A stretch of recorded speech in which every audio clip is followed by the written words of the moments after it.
పవన్ కళ్యాణ్ ఈ మధ్య బాగా ట్రోల్కి గురవుతున్నాడు సార్. యుద్ధం అవసరమా అన్న వాళ్ళని ఎందుకు ఇంకా శాంతి మంత్రం సహన మంత్రం అన్నారు. ఇప్పుడు కాల్పుల విరమణ తర్వాత మనది శాంతి కాముకమైన దేశం సహనం అని చెప్పి అంటున్నారు. ఇదే ట్రోల్ చేస్తున్నారు పవన్ కళ్యాణ్.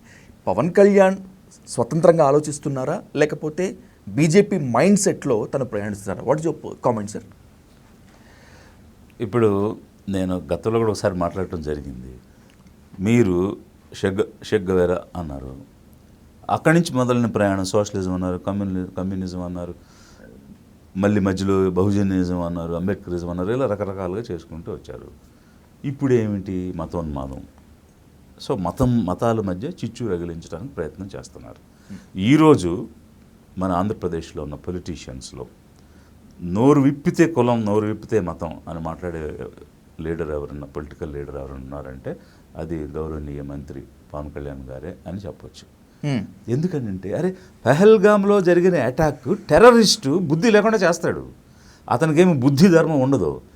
అలాంటి వ్యక్తి గురించి ఇస్లాంలు ఊరుకుంటారా, క్రిస్టియన్లు ఊరుకుంటారా? ఇట్లాంటి మాటలు మాట్లాడటం ఏంటి? మతం పేరు. ఇప్పుడు ఒక రిపోర్టర్ అడిగారు అతన్ని, సార్ ఏదో రిలీజియన్ అడిగి మరి చంపారంట కదా సార్ అని అడిగితే, అరే ఇండైరెక్ట్గా మాట్లాడతావేంటి, నేరుగా మాట్లాడు, హిందువా కాదా అని అడిగి చంపారు, ఓపెన్గా మాట్లాడండి, స్ట్రైట్గా మాట్లాడండి అని ఒక విజ్ఞత కలిగి అడిగిన రిపోర్టర్ని అతను నిలదీస్తున్నాడు. అతనికి ఏదో జర్నలిజం వాల్యూస్ ఉన్నాయి, రిలీజియన్ అడిగారంట కదా అన్నాడు, మీరు హిందువా అని అడిగారంట కదా అనలేదు. So see his wisdom. అతనికి ఆ విజ్ఞత కూడా రాజ్యాంగ పదవిలో ఉండి ఒక మంత్రిగా రాజ్యాంగానికి బద్ధంగా నడుచుకోవాల్సిన వ్యక్తి అయ్యుండి మీరు మతాల గురించి ఎలా మాట్లాడతారు? ఎవరైనా మాట్లాడితే తప్పు, వాడికి బుద్ధి లేదు, టెర్రరిస్ట్కి వాడికి ధర్మం ఉండదు, వాడికి విచక్షణ ఉండదు, వాడు అట్లా చేస్తాడు, మనం అలా చేయకూడదు అని చెప్పాల్సిన పెద్దరికంలో ఉన్న స్థాయిలో ఉండి మీరు హిందువు అని అడిగాడు, హిందువులు మేల్కొనాలి, మీరు ఇళ్లలో కూర్చుంటే ఎట్లా? మరి జనం ఇళ్లలో కూర్చోపోతే ఏం చేస్తారు? వాళ్ళు బార్డర్కి వచ్చి యుద్ధం చేయాలా? మీరు ఇళ్లలో ఉంటే ఎలా అవుతుంది? మీరు రావాలి కదా, మీరు అంటే యుద్ధం జరిగినప్పుడు చేసేదానికి ఒక ఆర్మీ ఉంటుంది, ట్రైన్డ్ పీపుల్ ఉంటారు, వాళ్ళు చేస్తారు.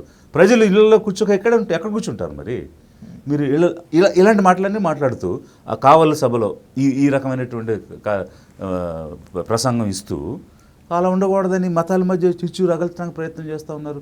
అంటే ఇప్పుడు ఇస్లాం పాటించే వాళ్ళందరూ టెర్రరిస్టులా? అలా అయితే మరి నాథురామ్ గాడ్సే హిందూ, మరి టెర్రరిస్ట్ కదా? అంటే గాంధీని చంపినందుకు, గాంధీని చంపాడు. మరి మాలేగావ్ బ్లాస్ట్ జరిగింది, వాళ్ళేమైనా ముస్లిమ్సా? అంటే మరి అప్పుడు మరి ప్రతి మతంలోనూ టెర్రరిస్టులు ఉన్నారు కదా. అలాగని చెప్పి ఇప్పుడు నాథురామ్ గాడ్సే గాంధీని చంపాడు కాబట్టి హిందువులు అందరూ టెర్రరిస్టులు అంటామా? లేకపోతే క్రిస్టియన్స్ అందరూ టెర్రరిస్టులు అంటామా? అది కాదు కదా. ఇప్పుడు వాళ్ళు ఆ దారి ఎంచుకున్న వాళ్ళు వేరు, ఆ దారి మతం చెప్పలే ఎంచుకోమని, వాళ్ళు వ్యక్తిగతంగా ఎంచుకున్నారు. కాబట్టి ఇలాగా ఒక విజ్ఞతతో మాట్లాడాల్సిన రాజ్యాంగ కాన్స్టిట్యూషనల్ పొజిషన్లో ఉన్న వ్యక్తి అలా మాట్లాడటం అనేది ఏ రకంగానూ సబబు కాదు. ప్లస్ ఒక కన్సిస్టెన్సీ లేదు కదా. Where is Che Guevara, where is communism, where is socialism, where is religion? రైటిస్ట్గా ఈరోజు ఎక్స్ట్రీమ్ లెఫ్ట్ నుంచి ఎక్స్ట్రీమ్ రైట్కి వచ్చి ఒక రైట్ వింగ్ పాలిటీషియన్లాగా మాట్లాడటం అనేది ఒకటైతే, మళ్ళీ ఇందులో కూడా యుద్ధం చేయాలి అని అన్నారు. అసలు యుద్ధం చేయాలి. ఇప్పుడు అన్ని పార్టీలు ప్రధానమంత్రి గారికి మేము మీ వెంట ఉంటాం, మీరు ఏ నిర్ణయమైనా తీసుకోండి అని చెప్పారు. అయింది. వారు ఒక నిర్ణయం తీసుకుంటారు. ఎప్పుడు త్రివిధ దళాల ఉన్నటువంటి వాళ్ళని పిలుచుకుంటారు, వాళ్ళతో మాట్లాడతారు, మన స్ట్రెంగ్స్ ఏంటి, వీక్నెస్ ఏంటి, ఒక స్వాట్ అనాలిసిస్ చేసుకుంటారు.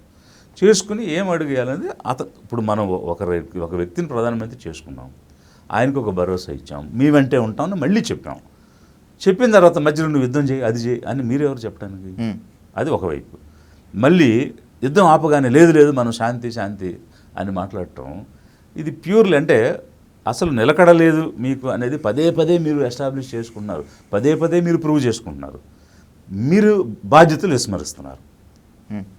ఇప్పుడు మీరు గెలిచారండి, మీకు ఎవరు ఓటేస్తే కదా గెలిచారు? మీకు ఓటేసి గెలిపించి ఈరోజు మీకు ఒక స్థాయి ఇచ్చినప్పుడు మొట్టమొదట ఎవరికి మనం బాధ్యులం, ఎవరికి బాధ్యతగా ఉండాలి? మనకు ఓటేసి గెలిపించిన వాళ్ళకి బాధ్యతగా ఉండాలి. అది మానేసేసి ఈ మాటలన్నీ ఏంటి, ఈ పనులన్నీ ఏంటి? రైట్. అదే పవన్ కళ్యాణ్, అదే చంద్రబాబు నాయుడు గారు, లోకేష్ గారు మోదీని పక్కన కూర్చోపెట్టుకుని లోకేష్ గారు ఒక మాట అన్నారు, ఏ శత్రు దేశమైనా భారతదేశం ముందు తల వంచాల్సిందే, ఎందుకంటే మనకు ఒక మిస్సైల్ ఉంది, ఆ మిస్సైల్ పేరు నరేంద్ర మోదీ అని. ఎక్కడుంది ఆ మిస్సైల్ అనేటువంటి క్వశ్చన్ కూడా ఇప్పుడు రేజ్ అవుతుంది. మీరు కూడా ఆ క్వశ్చన్ రేజ్ చేస్తారా? సో అదే ఇప్పుడు వీళ్ళు ఏం ఆలోచిస్తున్నారు, ఏ రకంగా ముందుకు వెళ్తున్నారు అనేటువంటిదే ప్రశ్నార్థకం అయిపోయింది ఈరోజు. ఇప్పుడు ఇంత పెద్ద దేశంగా మనం ఉండి మనకున్న బలం దేనికి ఉపయోగించాలి? శాంతిని నెలకొల్పడానికి ఉపయోగించాలి. మనకున్నటువంటి రిలేషన్స్ దేనికి వాడుకోవాలి? టెర్రరిజంని పూర్తిగా నిర్మూలించడానికి ఉపయోగించాలి. అది మానేసి మిసైల్స్, రాకెట్స్ అని చెప్పుకుంటే మీలో అంటే మీ తెలివి స్థాయి ఎంత అన్నటువంటిది బయటకు వస్తుంది తప్ప, అంటే మీ ఆలోచన స్థాయి ఎంత ఉంది అంటే మీకు మెచ్యూరిటీ రాలేదు అని క్లియర్ తెలుస్తుంది కదా. లేకపోతే మనం ఎలా మిసైల్ అని అంటాం? If you are a matured person, అల్టిమేట్గా ఏం జరగాలి? లవ్, పీస్, ఇవే కదా ఫైనల్గా నిలబడేవి. కక్ష, కార్పణ్యం, ప్రతీకారం, పగ అవి నిలబడవు కదా. అవన్నీ టెంపరీ, అవి మొమెంటరీగా ఉంటాయి, ఇంపల్సివ్గా ఉంటాయి. But what is permanent? What is సనాతన ధర్మం అంటే ఏంటి? ప్రేమ అనేది సనాతన ధర్మం. Because it is permanent, eternal, ఎప్పటికీ ఉండేది సనాతన ధర్మం అంటాం. సో ఎప్పటికీ ఉండేది ప్రేమ, ఎప్పటికీ ఉండేది శాంతి. మధ్యలో అశాంతి రావచ్చు, మళ్ళీ ఫైనల్గా ఏం రావాలి? శాంతి రావాలి. మధ్యలో ద్వేషం రావచ్చు, మళ్ళీ ఫైనల్గా ఏం రావాలి? ప్రేమే నిలబడాలి. సో ఏవైతే పర్మనెంట్గా ఉంటాయో అవి సనాతన ధర్మాలు. So love is permanent, peace is permanent. Matured person అది మాట్లాడతాడు. నువ్వు మిసైల్, రాకెట్ అని మాట్లాడండి, ఈజ్ నాట్ మెచ్యూర్డ్ అని అర్థం.